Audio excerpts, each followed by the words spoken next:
on voit l'aréna Guy Carbonneau. Puis on a commencé, j'ai joué tout mon hockey mineur ici dans la petite aréna. Et ensuite, on a déménagé un peu, on a joué un peu dans la grosse aréna.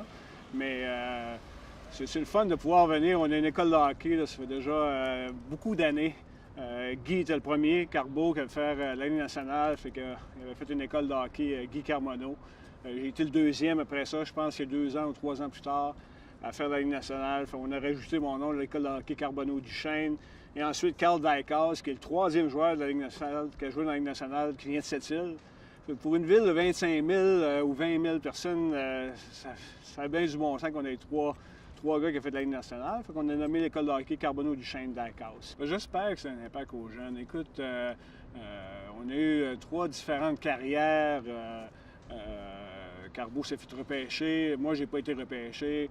Écoute, tu as différentes façons que tu peux faire la Ligue nationale. C'est pas facile de poursuivre une carrière, surtout quand tu es dans une petite région. Fait que tu as besoin de beaucoup d'aide. Quand tu es dans une petite région comme ici, c'est pas toujours facile de te faire voir. Puis ça coûte cher. Ça coûte très cher de voyager, aller faire des tournois.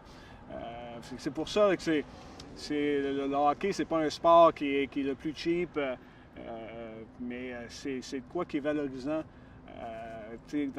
Si tu es capable de réussir plus tard, que ce soit au hockey ou dans n'importe quoi, si tu es discipliné dans ton domaine sportif, bien, ça va être bon pour ta carrière plus tard. Mais ce qui est important pour moi, c'est que les jeunes restent actifs dans leur sport, qu'ils aillent à l'école, que ça va bien à l'école, et puis que si un jour, bien, il y a une chance de poursuivre une carrière, bien, tant mieux, puis on va être là pour les supporter.